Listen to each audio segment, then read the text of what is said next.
Welcome to the Startup Grind.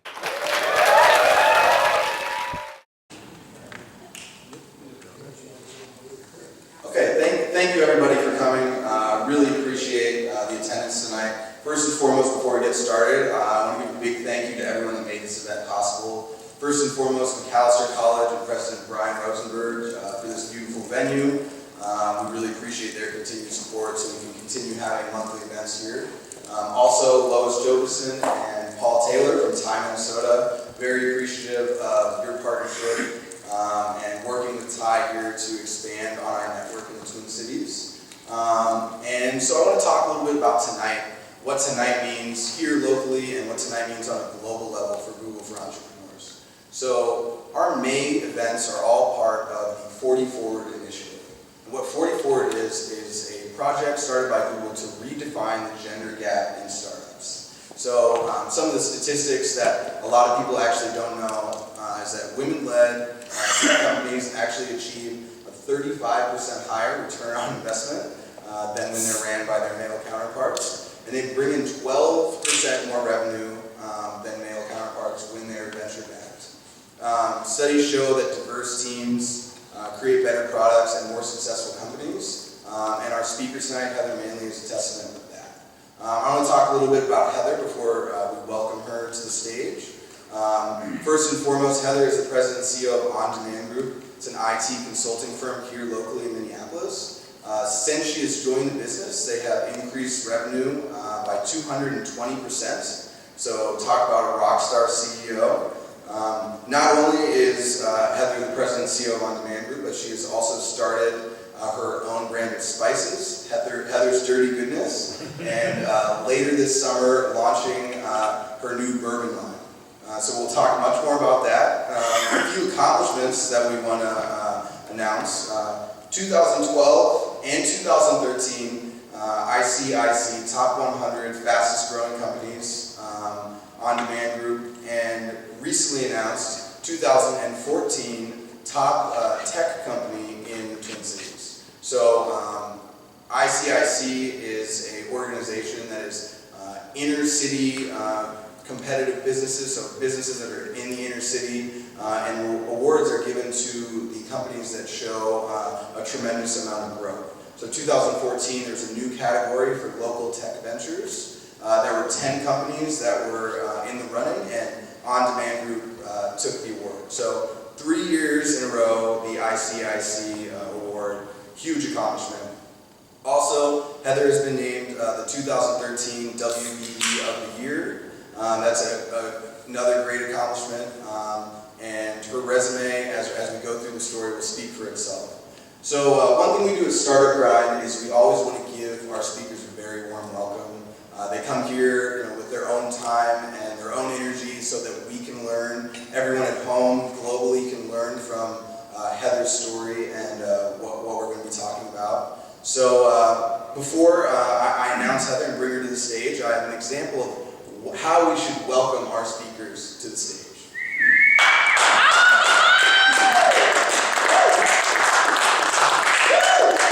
That's why you pay the big bucks. So without further ado, please welcome Heather Manley.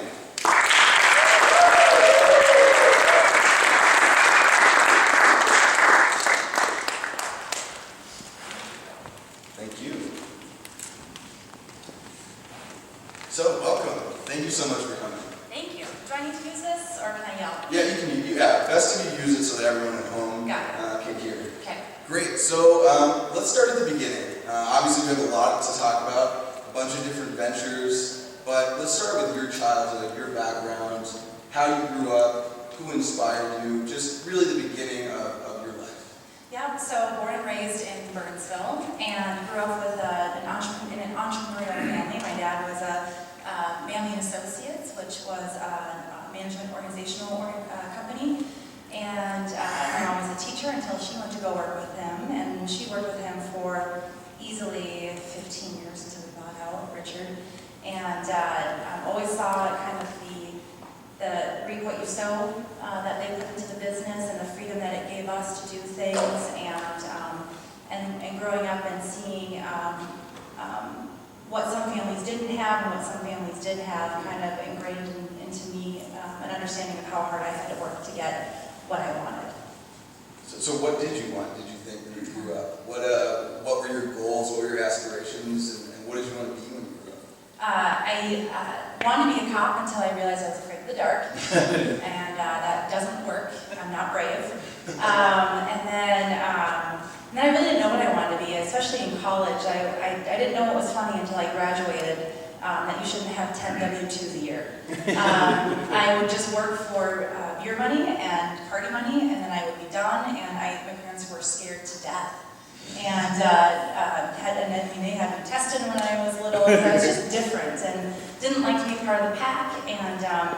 And I tested really well, so then it kind of calmed them down and let me be a little bit more artistic. But I didn't know what I wanted to be, and so I went to art school because I told my mom and dad I want to travel after I graduate, and they're like, "Well, that's great. Whose dollar?" And I didn't really think about that, and so they said, "We'll pay for your college if you go now. If you choose not to go, then you can pay for it on your own when you get back from Europe." And that was kind of a reality check of the opportunity that I had, and to grasp it. Of course, I didn't really apply to colleges very quick enough, so I went to art school because I didn't really know what I wanted to be. And in there, it really embraced my desire to be different, to think differently, to have a more organic schedule, more organic thought process, and it was supported by teachers and the school itself.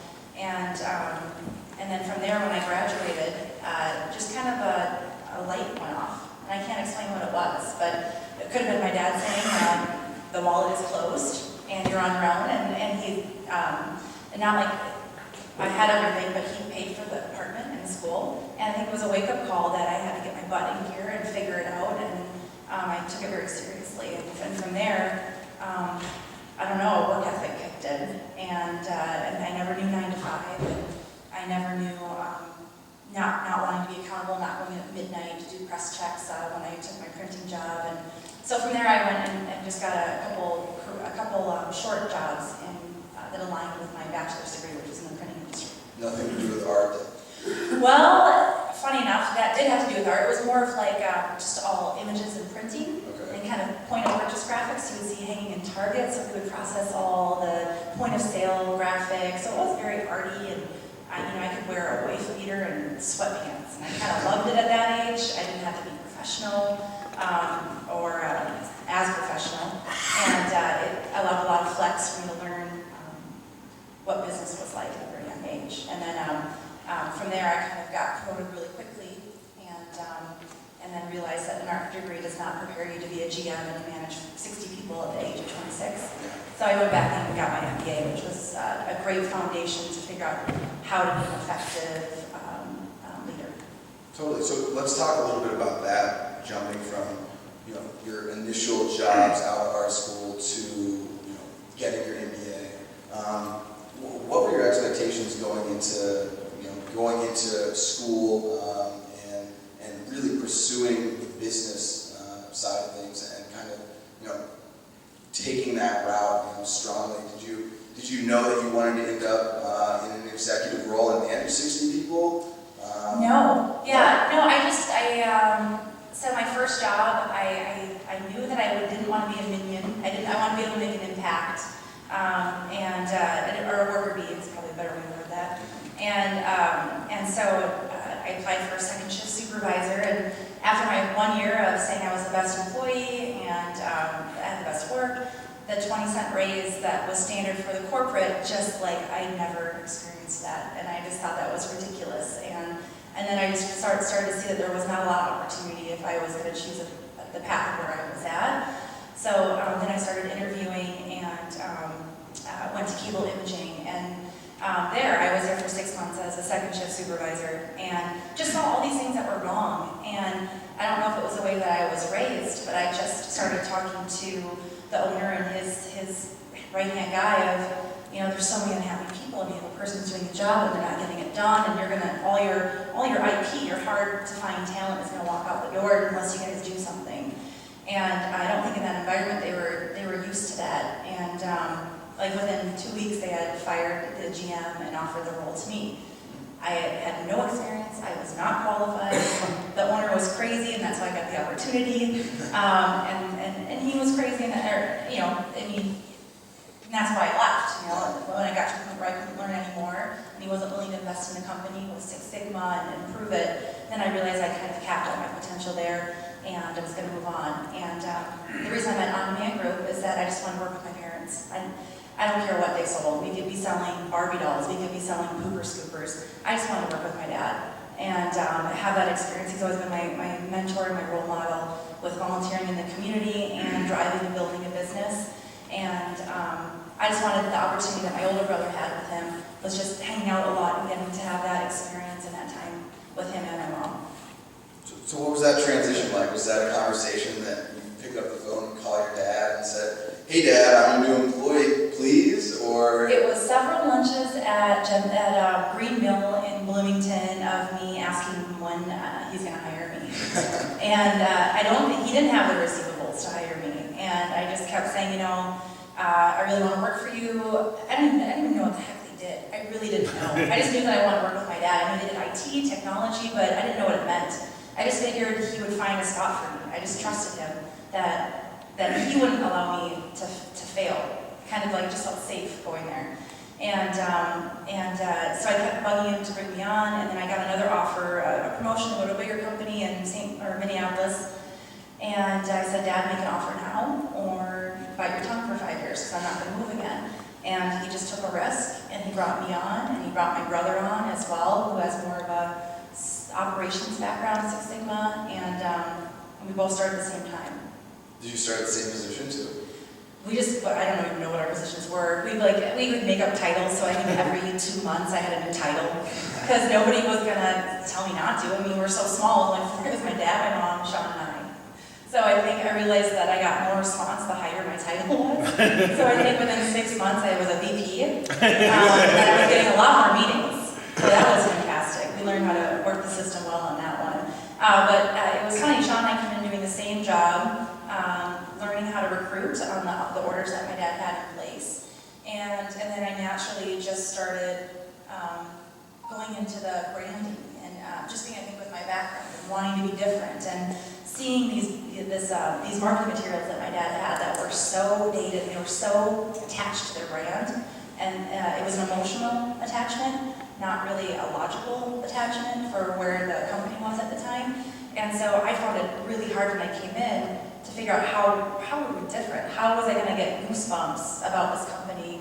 How was I going to stand out when I was cold calling people to use our services? And so I naturally kind of started chomping away at that. And Sean, unfortunately or fortunately for him, kind of got stuck in front of the computer doing the recruiting as we were building out until we could hire a team, where then he could more manage that process and focus on process efficiency and operations, which is his real passion.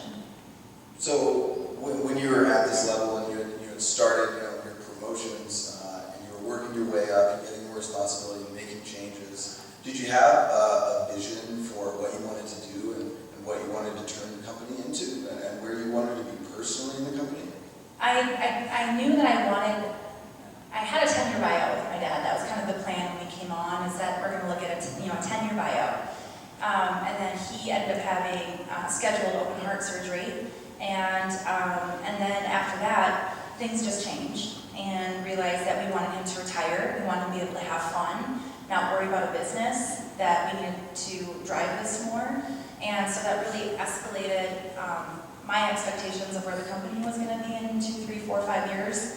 And so naturally, I had to start quickly thinking about what we were going to do, and I knew I wanted to be a women-owned organization. And being the face and the driver of it, and creating the roadmap for it, it made sense for it to be that way. And Sean agreed, and so it was really more of a 2-minute conversation of how we're setting up this buyout, and we're all on the same page. And we've all had the understanding that we're going to do what's right for the business, not what's right for our personal agenda. I think that comes back to the foundation of what our dad and mom taught us, and just always doing what's right for everybody involved. Yeah, totally. So what year was this that this conversation? 2008 we bought Dig Out, and then I think 2009 we rebranded. I think Mom cried. You changed the name completely, Yeah, right? no, didn't change it completely, but changed the logo. logo, the marketing, added some offshoring aspects to our company so we could become more sticky with our clients. They didn't have to go somewhere else if they needed some offshore developers. And all of our differentiating values that we've been bringing up have come from either learning what other companies are doing wrong in the market for my clients, or from client requests of, this would be really great if you could do this. And so we created at least a list of 15 kind of different things that we do that not a lot of other companies do as part of our added value and our differentiator in the market, which I think is going well, and we're growing strong, and I think our growth is a testament to those differentiating values. Yeah, definitely. And I think that there's a lot of things that you've touched on in regards to passion and branding and kind of like your vision. I think that is obvious about how ODG has differentiated themselves. Mm-hmm. When you look, through your brand, whether it's Twitter or whether it's your website, there really is a consistent flow of that passion that you have for your business and your clients. Can you talk a little bit about what that means to you and what that means to your clients, to be passionate about what you do, and to really care and love what you do and love your work? I think that when I talk to people about my organization, I still, 7 years later, I still get goosebumps about it. And I think that I get goosebumps about it because it's a family-owned business, and I'm growing a business that I'm so proud about, and I get to lead the morals and ethics on that. And I have really strong morals and ethics, and my clients know that, the market knows that. The only thing you'll hear about me is that I like my wine, and I like to be out. I'm very social. You only have one brand, and so you have to treat it with kid gloves and make sure that you're always adhering to it, so there's that consistency and reliability with your clients and marketplace. But I think that when people see that passion, whether it's my spices, whether it's the bourbon, or IT consulting, they feel the difference, and they want to be a part of it. And I think that, and I hope that anybody of what they're doing, they can find something that they can literally just get goosebumps about it because they're so excited about what they're doing. Definitely. Well, I mean, it's obvious that is a clear driver of success when you be passionate about what you're doing.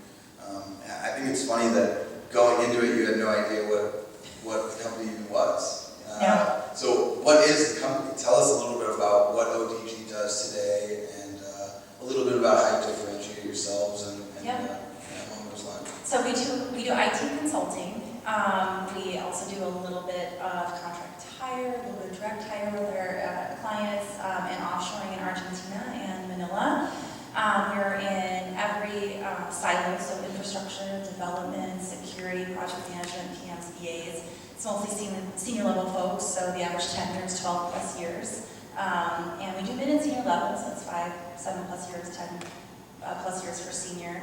And we're in every industry. Some of the differentiating values are some of the assessments that we do with our resources that we pass on to help the clients effectively and efficiently assimilate them into the environment that people don't really do for consultants. Some of the ways that we present, we do kind of executive dashboards, so we make it easy for our clients to see where our candidates fit within their environment and within the technical profile that they have. We have a ton of certifications being women-owned. We've gone beyond just women-owned, but DBs, SBA, et cetera, to align with those organizations that have sustainability and community initiatives or diversity initiatives. The offshoring angle allows us to be a smaller boutique firm, about 60 people, but with offshore, we have about 1,000, so we have great scalability. So we may be small here and eager and hungry and high attention, but we have the scalability that some of the bigger firms have. Totally. Well, that makes sense. I think that one interesting thing when running an organization that's that big and being an IT company, I think a lot of people are scared by the term IT. How do you as a manager put yourself in a position to be able to manage in all of these different sectors, to be able to know that your senior level developer consultant is performing up to their pars? What is the work or the process that you've gone through to learn how to manage your organization? I I'm still scared of IT. I am not an IT person. I am the brander. I'm the one that makes sure everybody's happy, so I don't even fake it. I know enough to be dirty, but, or be not dirty, dangerous. But that's why I hire smarter people than me behind me. And they have the technical aptitude. They do the screening. My recruiters make sure that the talent that comes in the door is on par with what the client needs, from screening to assessments to an emotional intelligence screening to make sure they're going to fit in with the culture. You could never know it all. It is a very intimidating industry, and as long as we can stay abreast of kind of the lingo and what's going on, I can help my clients. But I'm there to make sure that everybody's happy, and really relying on the people behind me to make sure that they have the aptitude to make sure that our consultants are the right ones that are coming through the door. Definitely. So you talk a lot about measuring by metrics and non-motion. I think that's a quote that you probably said 3 or 4 times in a couple different publications. Talk about that strategy as a manager. What does that mean, and what does that mean for your employees? So it means that we're measuring by success and measuring by performance, and that means not emotion. And I think in the beginning we did manage by emotion. We did get attached to people, or did micromanage, and really it's just and it's from the book Traction, and it's when you step back a little bit, understand what are the metrics, what are you setting for expectations with your employees, and leaving them run to go figure it out. Now we hire, in the beginning I think we hired who we could afford or who was available, and now we're much more strategic on who we bring into the organization. Not only do they have a cultural fit, but they have the more senior level, and they have the ability to be more independent. And so measuring by metrics really gives them the freedom or the rope to hang themselves. But I mean, it's just measuring by, did you meet these objectives? And you can measure that every week, yes or no. And so everybody at every point knows where they are within the organization. Have you had any challenges in hiring and firing? You personally, have you learned a lot? I hate it. Hate it? Both parts? Yeah, I love hiring. I think I see opportunity in everybody. So Sean's told me I'm not allowed to hire. That's clear. So I love meeting people and getting inspired and wanting to see how we can partner, how we can leverage one another. Sean kind of comes in as the operational, the more of the poking holes through things, and we're a really good combination when it comes to bringing people in. When it comes to firing, it's never fun, ever. And I even though I measure by metrics, it's still, you never bring anyone into your organization that you don't want to be successful, and you don't picture being there long term. So that's the worst part of my job is managing people and having to deal with things like that. I'd rather just all of us be able to run independently and have fun, but it doesn't work that way. So let's talk a little bit about the work culture that you've developed at On Demand. What is an average day like for an On Demand employee, and what's your new space like? Our new space is gorgeous. It's in Uptown next to French Meadow. We have a patio the size of this room on the back that if you go really, really to the far left and arch your head, you can see downtown, so downtown views. It looks like an ad agency, just high colors, high energy. We have a kegerator and shuffle pod, and Atari, the Guitar Hero, and everything's open. There's no doors anywhere. That's how the way we like it. We want a very flat management style, flat environment. Everyone makes an impact. Everyone is accessible. It is, going back to the measuring of metrics, you don't have to be there every day, right? So if you're not there, as long as you're getting your job done, you can work from home. You can bring your dog in if you want to, we're dog friendly. It's just a really fun, open environment. And I think with moving from Burnsville, the land of beige, to coming to Uptown, the land of color and differences, it's just been really a game changer for us, being more accessible to our clients, being more accessible to the talent that might want to work for us, We now have people coming and pursuing us to work with us, which never would have happened in Burnsville. And it all is a part of creating this culture of working your butt off, but also having really fun while you're doing it. I think that something you touched on earlier that really coincides with this is that you only have one brand.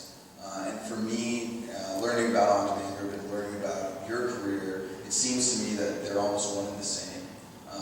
And that your brand, as Heather Manley, is reflected through On-Demand Group, is reflected through the New Spices Company and the Bourbon Company.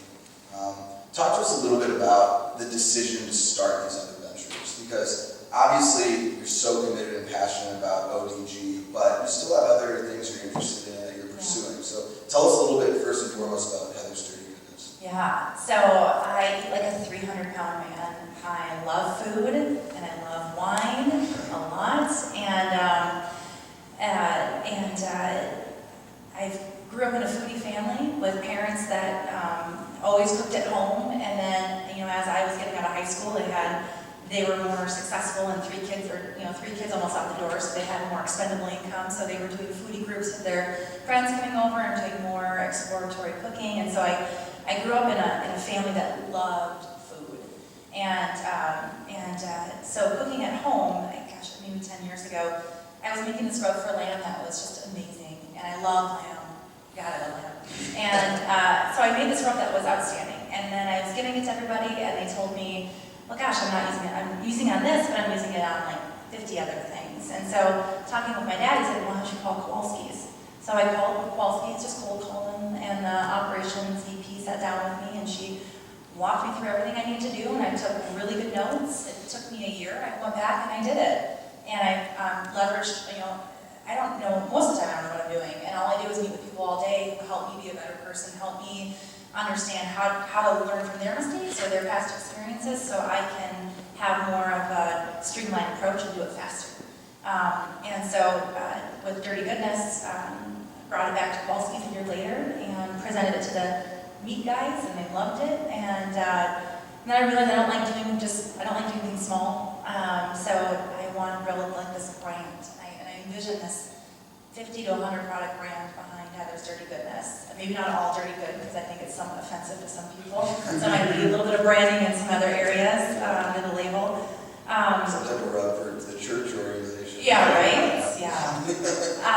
And so I created 4 other rugs in my kitchen and sent them off to my supplier, and they made them, and I liked them. And now we're in all of the Cub Foods, and just leveraging my contacts from the IT role to introduce me to, so just asking, right? I asked a lot, can you introduce me? Do you know anybody at Cub? And 2 years later, now I'm in all the Cub Foods, and kind of working on the Lunds and Byerly's and a cookbook now, and to me it's just really fun. IT is very conservative, and with Heather's Dirty Goodness, I can have a lot of fun with it. If you read all of the back of the labels, it's kind of inappropriate, it's kind of tongue-in-cheek. It's really, and the labels are just amazing. And we were really just very particular in how that brand was going to look, and that it was going to be 100% what I wanted it to be. And then being in the services industry of people, nobody's predictable. And so what I love about Dirty Goodness is I can control this product. I'm a type A, and I know it's going to be 100% when it's in the store. It's going to show up in the store. It's not going to be hungover and not be able to get somewhere. I've heard staffing horror stories galore. And so I like the predictability of a product. That gets me excited as well. And then with the bourbon, just seeing somebody else do it with a private label, I just thought, well, why can't I? And so, with Crooked Water Spirits, just calling a lot of distilleries, seeing which ones were most advantageous to go through, which one had the least tax, which one had the least hurdles. That ended up being Madison, Wisconsin, which is not surprising. Just went in there fully prepared and of what I wanted from him, and he was really excited, and I imported some barrels, and now we're finishing them, and it'll be out in August. Is it really that easy? It's 2 minutes, 5 minutes. Just a couple phone calls, couple meetings, and... Yeah, it takes a long time to get it down, and so the rebranding, so when I got into all the Kowalski's, I realized my product My dad has heart disease. I wanted to make sure I was creating a product of high quality ingredients, really unique ingredients, but low salt. You can always add salt, you can never take it away. So they're expensive. And so realizing going into Cub, I had to rebrand for that market. That market's not going to pay $10 for a rub. And so that took a year and a half to get rebranded and then resold to the team there and then actually bought. And so it doesn't have, I mean, it happened quickly, I think, for many people who have products who want to get them into Cub Foods. I was very lucky. And with Kowalski's, I was very lucky to have 100 stores within a couple of years of opening. But it doesn't feel fast either, because I want to be in all of Target, and that's what I was shooting for, creating the metrics to support them, bringing me into their store. And with the Crooked Water, it was just a lot of conversations. It was just a lot of it is sweat equity, you know, going in, putting in your time, seeing is there a market, seeing are people interested, and I've really practiced that just-in-time, being a just-in-time entrepreneur. So not investing a lot of money into anything, you know, it doesn't make sense to invest money if you don't know you have buy-in. And so, I mean, even when I went to Kowalski's, I brought her a jar that probably looked like a big jar of weed. And it was all these green little herbs. And she's like, well, that looks fine. I'm like, no, you gotta smell it. And she's like, well, that smells amazing. But it's like, I wasn't going to go and brand it and spend time in marketing and spend time on getting to know my recipe if I didn't know they weren't even gonna carry me. And so, and then also just leveraging my resources. So my labels were free, sweat equity from somebody that believed in the product. My website was free from somebody, sweat equity from somebody that believed in the product, and they see where it could go, and understand at some point I will pay them. But they are bought in, they love it, and they want to be a part of it. And it kind of goes back to the passion. Totally. And they get free seasonings. Free seasoning and free bourbon. And free bourbon. Yes. I don't know if I told you this, but with you speaking here, Heather's agreed to sponsor us with only bourbon for the rest of our events. Yes. So no more diet sodas. We'll just only be drinking bourbon. I'd actually support that. Great. Yeah. I quote you on that. So new sectors, new challenges, lots of entrepreneurs in the room who are in different fields. Talk to us about the mentality that entrepreneurs need to have going into something new. Touching on what you said about really networking and building your brand and working with people who have done it before, how can you fail quick so you can figure out your direction? Yeah. I would say, one, leveraging your resources and their resources and their resources and their resources, and not being afraid to ask. So, I mean, I randomly reached out to Salsa Lisa, who has a huge salsa company here in every Sam's Club. She's national, has a VC backer. Reached out to her, and she was generous enough to sit down with me and kind of, it's all reality checks of, well, here's what you need to do, here's what you need to do. And so asking a lot of questions before you dive in to make sure it's something that you're ready for, something that you want to do, something that you can handle. And I think, you know, going along the lines of, you know, leveraging your resources, networking a lot. And then knowing your competition. I've gone out and did a lot of sampling, for instance, with the spices, and realized there's a lot of crap out there. And then I just stopped, because I felt like I had done enough. I had bought 50 out there, loaded with salt, and I felt really comfortable not really having to do much more R&D to see where I fit in the market. I knew that market was saturated with low quality. And getting to selling it that way to Cub and selling it that way to Kowalski's was going to be easy. And honestly, they bought the products and the branding. They didn't even taste it. So also, you know, I think how you can differentiate yourself. If you're going into a market that is, what I was told, the spices and IT is incredibly saturated. So how are you not going to be a lemming? How are you not going to be part of the herd? How are you going to stand out? And if you can't figure it out, or if you don't get excited about it, that's not the right road. How about getting the people around you excited? Well, even, you know, beginning with On-Demand Group, you know, have you, like, obviously you're inspired by inspiring other people. How much does it mean when you work with other people that you see the same passion that you have for your brand or your vision that they do? Yeah, I think it's outstanding just to find other entrepreneurs like that. And I think that how I've gotten people excited about On Demand Group, I think my passion comes through, and people want to be part of that. And I think I am my brand. My brand is me. And I think the differentiating values are exciting. And I mean, I'm really in such a commoditized environment. But I think what has resonated me really different too is the give back that I do. So I'm on the board for NABO, National Association of Women Business Owners. And I speak at the WBDC with panelists, and I'm a lot of time, a lot of effort where all those corporate sponsors are, people that I'm looking to engage with, so the Cargills, the Excels, the Best Buys, and it's really proving not only do you have a great product, because that's great, but then what else are you doing? How are you giving back? You know, how are you different than how are you giving back? How are you getting engaged with the community? I think that's a really important way to differentiate yourself among your competitors. I mean, even at Cargill 2 weeks ago, I gave a speech at the WBDC, with the Women's Business Development Center, and the Midwest Supplier Diversity, all for small, diverse businesses.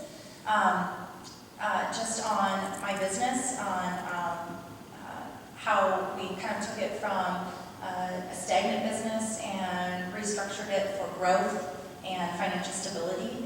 And that opportunity, I'm not even a vendor at Cargill, but the people there love my brand so much, and what we've done and how we come across, they ask me to speak there.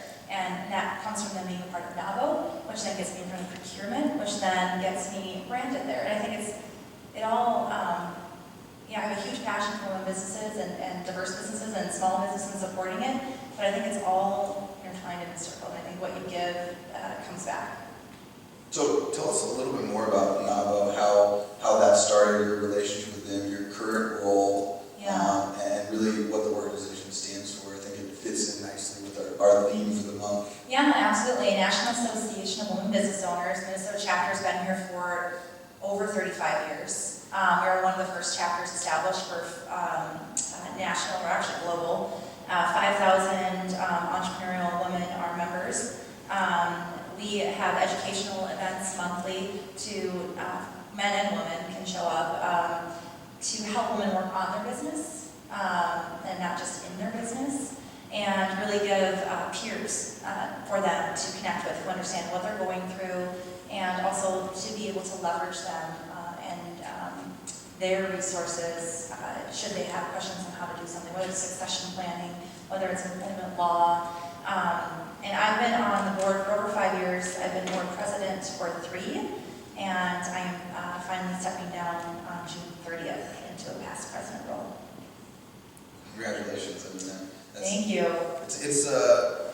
It is really appropriate, I think, because with the 40 Forward initiative, redefining the gender gap in startups, and you obviously being a part of the statistic is really important. So talk to us a little bit about what you would have to say to young female entrepreneurs, or potential female entrepreneurs, or any female that wants to own their own business. Talk about a little bit about your story and the organization you're with, and why now is the time, why you can be successful. When I took over the organization in 2008, I joined NABO, I think, within the first 3 months. And instantly when I went there, I was grabbed to be, get involved, to be on the board. And that's really, I found a lot of peers that really inspired me. Women, that have now sold their business, that were just invaluable to bounce ideas off of, and to support me, and have really been amazing. And I've been a part of a lot of women's groups, and I found NABO to be one, the least hurdle to get into it, like $325 a year, but the most valuable, because you're having monthly meetings working on your business, and the network that comes with it. I think that, I'm really passionate about creating an opportunity for younger women in high school, in junior high, and in college to see the impact that women business owners that have had on Minnesota's economy. As president of NABO, we established the Minnesota Women Business Owners Hall of Fame, supported by Cargill. Just had our event in April, and mean, there's women that couldn't even vote. There was women that had no human rights. There was women that were not allowed to even sign their own loan because they were a woman, and were taking businesses that their husband had and they passed away, that were either stagnant or failing, and turned them into multi-million-dollar organizations, billion-dollar organizations. And no knock to the Hall of Fame here, but it's always middle-aged white men. It's of huge organizations, and it's where's the small business is my question. Where are the inspirational leaders for the youth and the women in college and the diverse individuals in college to look up to say, hey, that the hurdles are not that high. And if this person could grow a multi-million-dollar business and they couldn't even get funding, I think it makes things a lot more attainable in your mind. And I think just the biggest difference between someone that owns their own business and someone that works in a business is that you take risks, you go do it. You don't wish, you act. And I think a lot of people are scared to act. And I've never seen anything I've ever done as risk. I mean, if dirty goodness fails, well, I have a ton of seasonings in my garage. I'll go pick it up. Who cares? If bourbon fails, We don't even need to talk. I'm gonna have 9,000 or 10,000 bottles of bourbon that everyone will be getting as a Christmas present. But I mean, I would rather say I took a shot at it and had fun while I was doing it than to just sit there and wish about it. Because no one's going to give you anything. You have to go get it. You have to go say, hey, I want that. You have to ask for it. And I think that's the biggest thing I hope that I've seen some women be scared to do. I think it's a lot of times in the nature to think that if you perform well enough, things will be given to you. They'll see how hard you're working and you'll get rewarded. And that's not how it works. And I think they need to know that you have to be aggressive and you have to go get it. And the worst thing that people can say is no. How persistent are you? Just on an everyday basis, with every venture, how important is persistence in getting what you want? I thank God for a CRM, because without that, I would be nothing. It makes me look like a follow-up rock star. Tell everyone what a CRM is. So a customer relationship management system. So I task everything in my life out. I live in my work calendar. My life is my work is my life. It is all together. And I task every single thing in my life out, because as an entrepreneur, I see a squirrel and I see shiny object. And I could be doing, I wish there were 10 of me, because I would be in real estate and I would be doing prototyping of other things. You need that discipline to make yourself look like you're persistent, right? So there's things I want, there's things I go after, but I use the heck out of my CRM to make sure that I stay on task and I follow up. Because I think also the biggest difference in a successful entrepreneur is that you are persistent. You do follow up. You don't ask once and then go away. That's just in good sales, right? I mean, there's so many people that will just, I asked and no, so I'm just going to close that one out. And it's like, well, if it was that easy, everybody would be in sales. Everybody would be an entrepreneur. And so you just have to change your model to be creative enough to make it a fit if that's where you want to go. But then too, making sure that you are being consistent. I mean, I remember following up with GM. He said, I'm going to give you the award for the most politely persistent person I've ever met.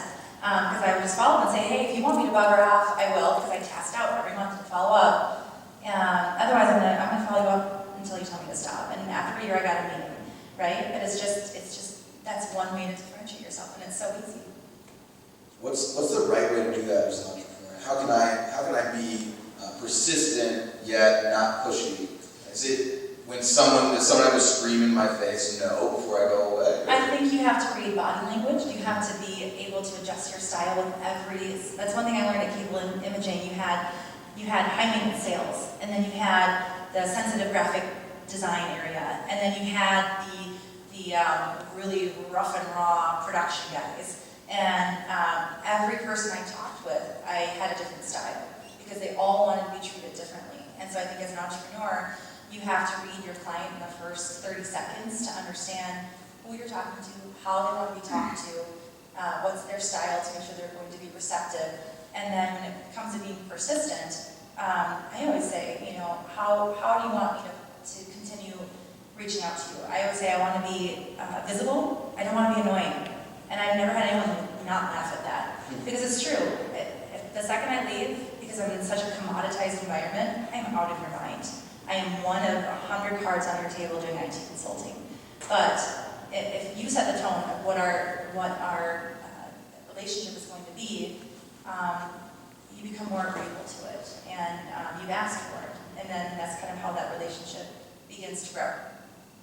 So, talking about, you were mentioning what you learned at Cable Imaging, and going through On Demand and Heather's Dirty Goodness and Crooked Water.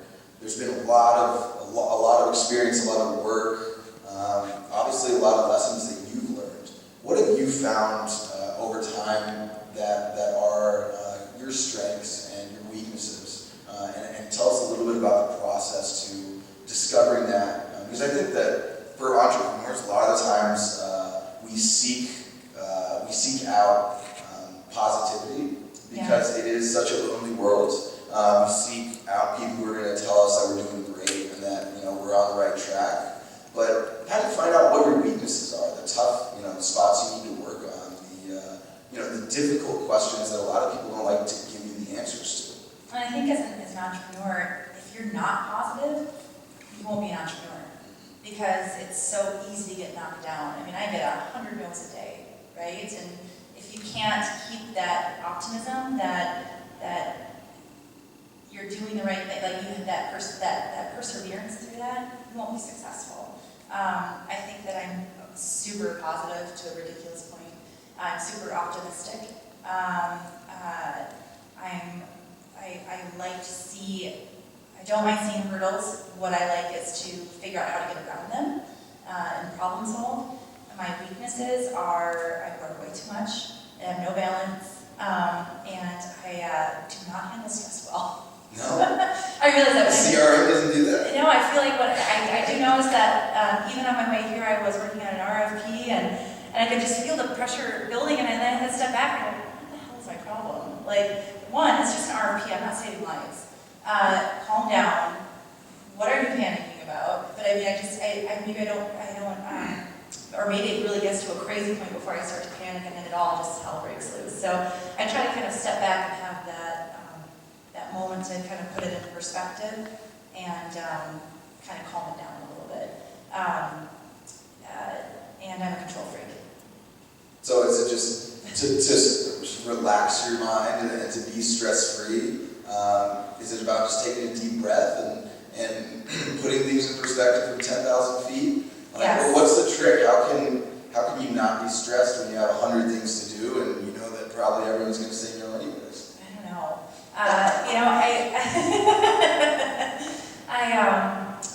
I don't sit very often, so I feel like as long as I'm moving, I feel good. I don't feel stressed. I mean, even last night on the patio with my boyfriend, we were there for about a half an hour. I'm like, so we should probably be doing this, and this. And he's like, do you ever just sit? And we've been together for 7 years. So yeah, I don't sit, and that makes me feel comfortable. I feel like if I'm sitting, I'm wasting time. I'm wasting, and I don't always spend the time wisely, and that's another thing to maybe understand is if I'm going to have to be that kind of person, maybe channel it in a way where I'm getting more value out of it versus just being obsessive with working. I think maybe Novel has a good part in that, of doing something else besides working when you're going to be that obsessive. Yeah. A couple questions here before we open up for Q&A. You spoke about your dad and obviously Navo, but let's talk about mentors and what that means, especially for a young entrepreneur. What can you learn from a mentor? What can they help you with? How has mentorship helped grow your career to this point? And how are you helping other entrepreneurs, young entrepreneurs, mentoring them yourself? So being a part of Navo kind of has its built-in mentors, a woman that had businesses for anywhere from a year to 40 years. And so a lot of those women, especially on the board at the very beginning, took me under their wing and still do. to help me see opportunities and help me see areas of improvement. I have a good friend where I gave a speech in front of 300 people, and she called up and she's like, well, you're improving, that one wasn't that bad, you know? and they're very honest with me of where I need to work, what I need to work on, and what I need to emphasize. And so that's been where I've been mentored, along with my parents. You know, growing up with my dad, really being taught what's the right way of doing business, what's, you know, being part of Rotary, are amazing mentors, making sure that you're doing what's fair to everyone involved. And that's been I think one of the defining reasons why we are so respected and have such high morals and ethics is because of that. Rotary is really, and my dad is really, what? It's a 3-way test. Yeah, 4-way test. Sorry. 4-way test, yes, yeah. It's just, I've never met a group of people that had that more in line with their character, and that motivate me to be a better person. And so I always want to surround myself with people that are, and it's not hard, but that are smarter than me, that are more motivated than me, more successful, because I always want to be learning from them. I find it so exciting and so invigorating, and in turn makes me want to do better at my business, at my life, and what I'm doing. As far as mentoring, I also think being the board president of NAVO, I've had a lot of opportunities to connect with younger entrepreneurs and help them with kind of starting with their business ideas, you know, my contacts to leverage. That's what a network is for. Who can use it? I don't want to sit there to hoard it. You know, if you connect with me on LinkedIn, I'll connect with anyone that you want to meet. And just really being inclusive to those young entrepreneurs. And then also at the WPDC, speaking on panels to recently certified businesses. I sat down with them on how to leverage that certification to kind of navigate that corporate landscape. And like I said, I don't know much, but they find value in what I share, and I love sharing it. And like I said, it gets kind of re-energizes me to be able to share that information and get ideas. And it's never, I don't think mentoring is ever one-sided. I think both sides get a lot out of it. How hard has the process been to be critical of yourself? Early on, going to art school, life before ODG, where did you get to the point where you personally could, have someone tell you what you did wrong or what you needed to improve on and not take it personally, but take it with a grain of salt and work on it? I think it's tough, right? Yeah, I have a high pride and level of confidence, and sometimes you don't want to hear that. And I think with NAVO and the women around me, it's been really good to learn to embrace. I have a lot of growth to do, and so it's really good to be in a group like that where people will be transparent and share, whether you like it or not, areas of improvement, and my staff coming up and saying, this is areas that you can improve on, here's what we need to hear, here's how we'd like you to approach it. I think I will always be on that journey of self-improvement and wanting to be not only a better business leader, but a better person. So I have 2 more questions here. So 5 years, 10 years, 20 years, tell us where Heather Manley is going to be. Tell us where On Demand Group is going to be. What does the future look like? I can't see 20. I can't see 10, but maybe somewhere in some warm weather in a catamaran. What I see is I kind of do like 1 or 2 year sprints. I know where I want On Demand Group to be in a couple of years. Building up to be double the size that we are now, and kind of building out areas of expertise. I know that my long-term long-term in my head, really short-term goal of the next couple of years wanting to be Target with Dirty Goodness and with Crooked Water, if we can get the market share that we're looking for, possibly opening a distillery here. I can't imagine past 5 years, just because I think if I get it into my head, where it's going to be, where I want to be and where my companies are going to be, I'm going to miss opportunities. And I'm going to be like, well, no, that's not on the path. I never know what my path was. I've always kept my eyes open to opportunities, like the World Food Championship, and then going to things like that and participating in it brings so much opportunity that if I would have, said, well, no, that's too much money, or no, I'm not a chef, or whatever, all this wouldn't have happened. So I think you just really have to keep your eyes open to doing things that are, one, out of your comfort zone, but two, just that are fun and things that you want to do, whether they align with your 5-year goal or not. Well, tell us all about what you won, because that is a big deal. We have the bacon champion here, ladies and gentlemen. So competed in a Hormel cook-off for fun, for instance, just another fun thing to do, and that was a way to market my spices locally. And then I won first place, which qualified me to go to Vegas to compete in the World Food Championship.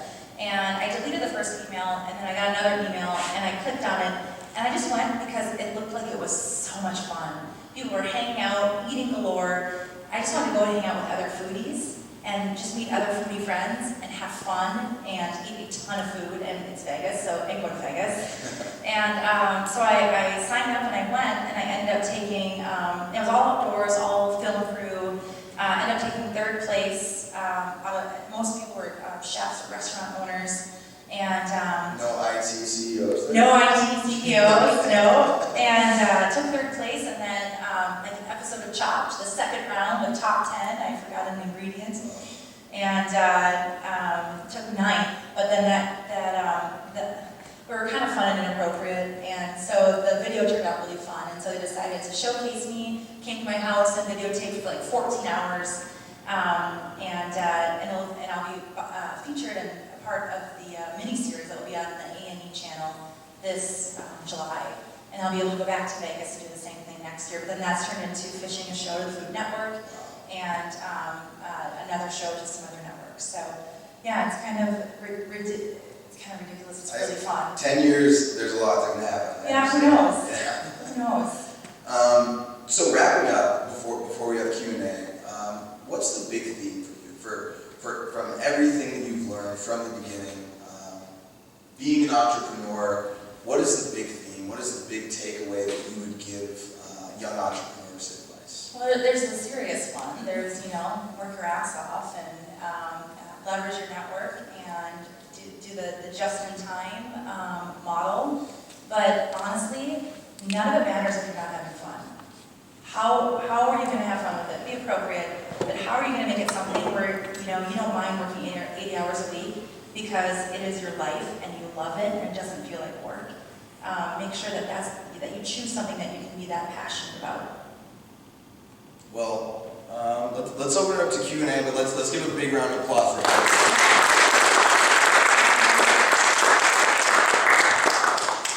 Any questions from the audience? Lois? I have 4. I'm going to share them very quickly, and you can choose what you would like to respond to. The first one is a quickie. Have you spoken for Rotary in Winnipeg? No. Okay. You mentioned Rotary, and there was a young woman who spoke at the 100th anniversary of Rotary going international in Winnipeg.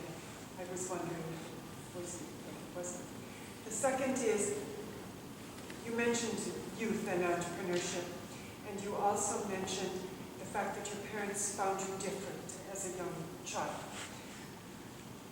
What made you different? Because you are wired uniquely, and you acknowledge the fact that you're wired uniquely, and that's a positive uniquely.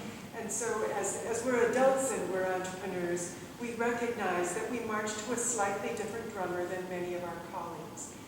But my instincts are that perchance travels down to you for other people besides yourself. So if we're going to nurture entrepreneurship and help teachers identify future entrepreneurs, what might they be looking for? Oh gosh. Good question, Lois. Yeah. I was different in that I was just really creative. I was a wild child. I wanted to go out and have fun. I always felt like high school was time to experiment, to have fun, to get rowdy, and college was a little bit more serious. And that's where I focused. And I had two jock brothers, and so to have this girl that had platinum hair and big raver pants and glitter eyes and buns all over her head, my parents had no idea. I was a skater. They had no idea what to do with me, and so that scared them. They were used to jocks, and hence the testing. And then they realized that I wasn't that special in a bad way. They kind of just embraced it and just kind of let me do what I wanted to do, which was really, they didn't understand it, but then they started to support it.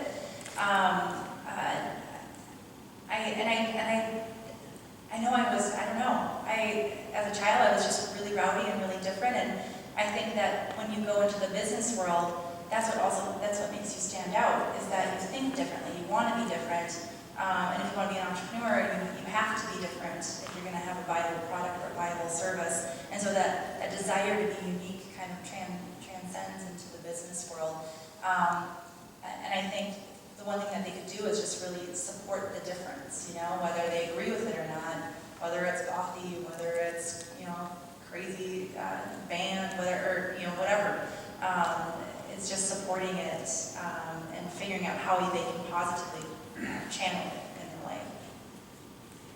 The other two quickies is you mentioned your brothers, and you can choose to respond or not respond. The dynamics of family working together as versus husband and wife or parent-child, siblings, because siblings love each other and can't stand each other in many instances. Yeah. I'm interested in that. And then the fourth question is about bourbon. No, it's going to be fun for last. So Sean and I are very different. We've always had so growing up, we never talked about business at home, and I still keep that rule. One, I don't want to bore my boyfriend with work. And I don't like complaining. And I don't like feeling sorry for myself.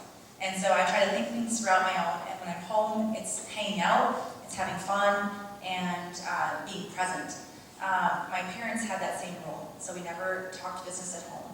I never saw my parents fight, or rarely ever. I can't recall anything. And so that also led to a foundation of, in a relationship, you have discussions, you don't say things you can't stand by.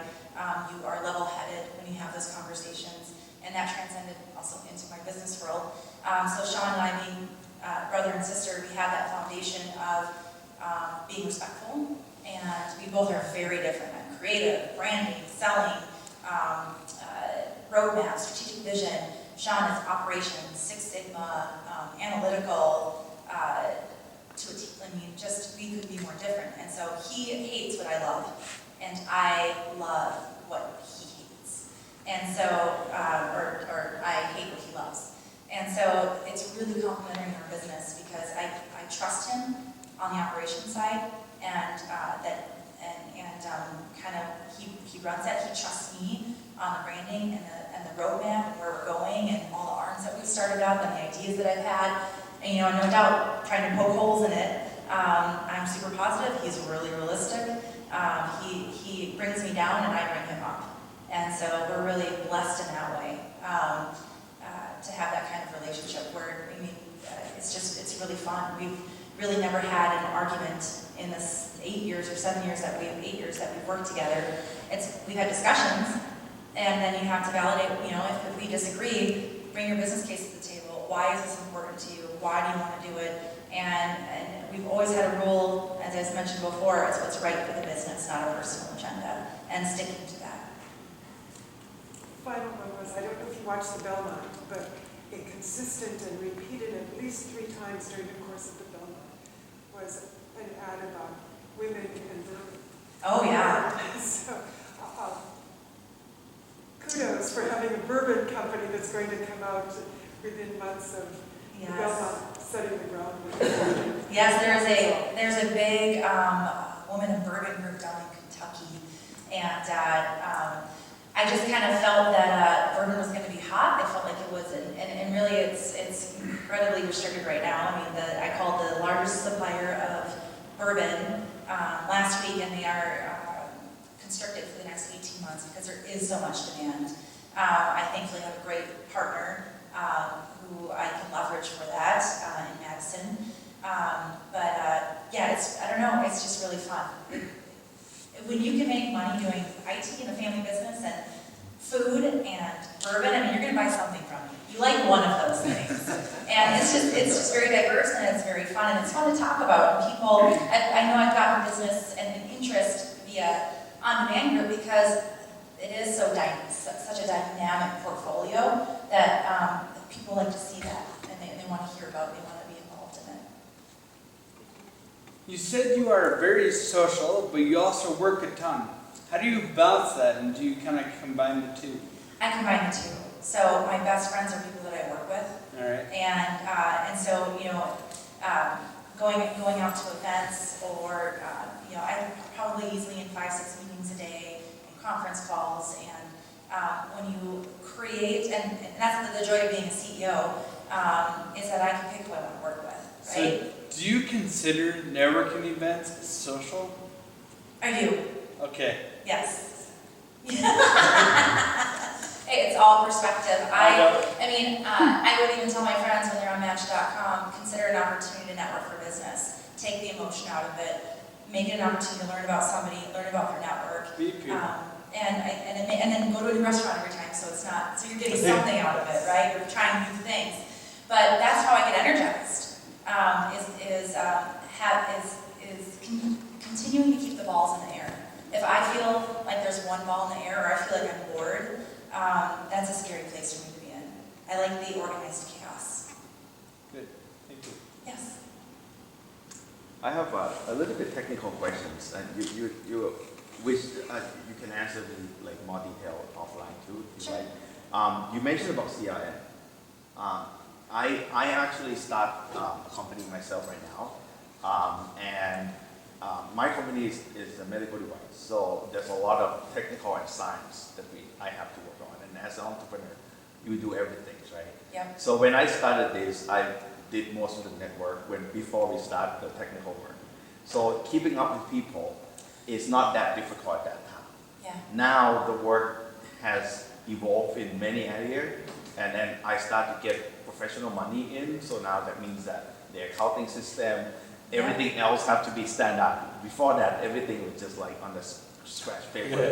Yep. So the point here is that now I have a lot of things, but then the network that we have built, and everyone knows that network takes a lot of time to build. It's a big investment, and I start to struggle in terms of how to keep up with that.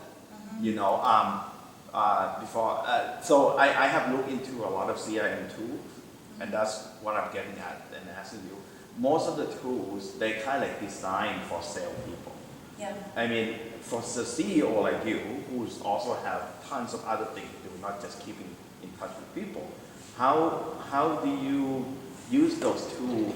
And I probably even going to ask, that can be offline, that what tool do you use? Because, and how to kind of like balance with, because like I said, that most of the tools are for like salespeople, that the first day they look at is who to call, like Salesforce or something like that. But So we use Bullhorn, which is a SaaS product.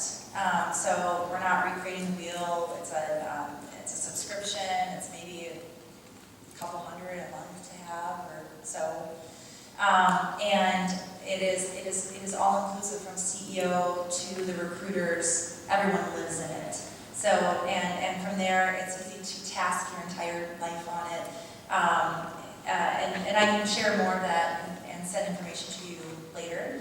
As far as networking, and that's a good point, all of my companies, all of them, I have pre-sold a year before I even had anything. Because it is about building the hype. It is about getting interest, testing the market, and getting people chomping at the bit for it. So I mean, I've been talking about Crooked Waters since December, and we're able to get onto WCCO and Fox 9 by sharing the story and getting the hype. But I don't even have a product until August. But then as you're trying to manage the network that you've started creating the hype with, I would start to go through and validate that network. What I see a lot of people have is they want to network with everybody, but make sure you're doing networking that makes sense for you. What networking is going to grow your business? Those are the relationships that you want to keep. If there's some that are maybe going to be advocates for you down the way, so you don't want to write off, then I would suggest, what I did is having virtual coffees with them. I have time for a 15-minute WebEx with you. I can't get together. I spend my weekend doing it. I go and have brunch with somebody or get more than one person together so I can pound it out and get more bang for my hour than trying to do 10 separate meetings. Something else that we do with On Demand Group is that we have a happy hour last Wednesday of the month. We have it somewhere different, great food, great cocktails, and we have everyone come to us. So then I'm not trying to see all my clients, which is impossible, to see everybody in a month, but I've created such an event that is no business, it's pure fun, it's just a thank you, and everyone gets to come to me, and I get that FaceTime that I want with them without being completely stressed out with my calendar. And then picking your battles with maybe what networking groups you're going to be a part of, which ones make sense to grow your business. Do you have any more questions? Yeah, I do. You said that as a business owner, as a leader, as an entrepreneur, you have to constantly meet people, whether that be clients, prospects, employees, knowing yourself, knowing your audience, knowing what you want out of an engagement. I was tracking with you up to that point, but then the next thing you said, I kind of didn't make the leap, and you said something about, in that first 30 seconds, letting that other person define the relationship, and then you moved on to something else. Can you just kind of embellish on that a little bit and explain more completely what you meant by that? Well, I think when you start talking with somebody and you're reading their tone, you're reading their facial expressions, you're reading their eye contact, are they looking away? Are they bored with you? Are they shifting? Are you making them feel uncomfortable? Are you talking too much? Are you in that 30 seconds, you can understand if they want to talk about them and they don't care about you, and you need to let them be the center of attention. You can see if they want you to be the center of attention and they're just enjoying the conversation. You can see if they're very conservative and you need to tone it down, and maybe or they're too introverted and you're scaring them because you're too extroverted, and so it's kind of being more passive. And I think you can get that all in the first 30 seconds to a minute of being with somebody.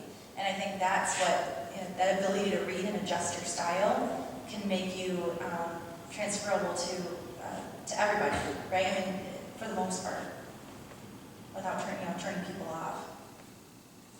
I have a question kind of on that note, one question. How much do you think it matters? We talk a lot about entrepreneurship and people want to be like Mark Zuckerberg and wear a fitted sweatshirt. How much do you think it matters about how you present yourself?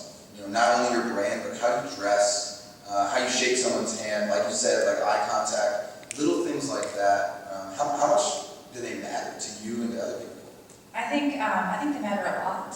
I think that everyone likes a good handshake, but not too hard. So it's finding that balance, not too soft and you're weak.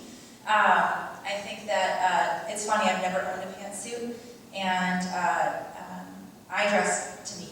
I dress so I feel good. I dress so I feel authentic. I'm very, very casual. Outside of, and if I need to dress up, I wear a dress so I feel comfortable. But I'm always true to my style and my brand. So I always feel comfortable when I'm out representing it. And I think that's what people should do. I think when you're trying to, you also need to be smart. If you're going to Cargill, you need to dress up. They're a very conservative environment. So it's also not being so into your own brand that you're oblivious to expectations of other people. So I think you can kind of have that flexibility as an entrepreneur, but knowing when to pull up the stops and look good, and when you can kind of get your own style. Joel, Paul? Lois and I can confirm that Heather looks different this evening than she did at Cargill. Yep, I'm in a nice dress and nice heels, absolutely. And I knew the tone of the evening. But I do think that presentation is important. I think people are, that's your first impression. Even LinkedIn, that's your billboard. If you don't have a picture, you don't resonate with me. I want to see the picture, I want to see the billboard, and I think that if it's a picture of you and your girlfriend cut off, or if it's a picture of, you just need to present yourself in a way that is appropriate and professional and also really fun. Everyone's my LinkedIn, half of it's about Anchorman. right? And so, I mean, I've gotten business with ATK because the CIO said that's the coolest profile I've ever seen, and it just you seem like a really fun person. And so then it's back to the branding and having that consistency throughout. Well, I think that just in wrapping up, really obvious to me that I think one of the biggest drivers of your success is authenticity. I think just going off of what Paul mentioned about Cargill is, you aren't stuck in your own brand so much that you don't understand that you need to do the due diligence to understand what people are going to wear at Cargill. Yeah. To be able to sit down and make the decision that you might not be good at X, Y, and Z and delegate that to your brother or the appropriate person. And I think that all of that ties into the passion that you show for everything that you do.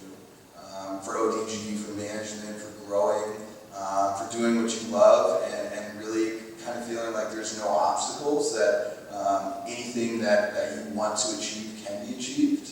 And I think it's extremely inspirational, and I think that we can all learn from being passionate about what we want to do, and then also being able to check ourselves, because I think listening to you talk, a lot of the decisions that you seem to have made are solely based on what you want to do. And I feel that listening to you speak, it becomes obvious that if you aren't passionate about something, then you're probably doing the wrong thing. If you're going to work and you're not going to have fun while you're at work, then you're probably at the wrong place at work. Yeah, trust your gut.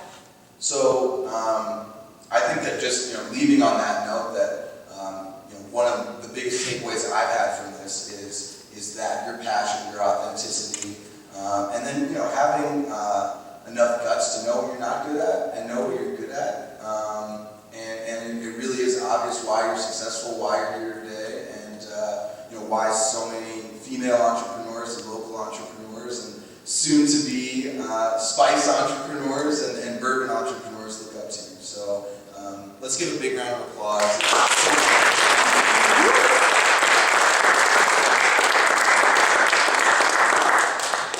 So just wrapping up, obviously thank you everyone for coming. Means so much. Once again, I want to thank Lois and Paul and everyone at Time, Minnesota. It means the world to be working with such a great organization already established here. And Startup Grind, everyone watching at home, globally. We are now in 100 cities around the world, over 35 countries. This has been an amazing event. We want to thank Google for Entrepreneurs for our 40 Forward initiative, for being part of this great program. And we have announcements coming soon about our events for the summer. We recently just booked Rebecca Van Dyke, who's the first CMO at Facebook, former CMO at Levi's. She'll be coming in October. So stay tuned. We'll announce events for the coming months shortly. Thank you all for coming. Be sure to network, have something to drink, pick her brain, and we'll see you next month. Thank you so much.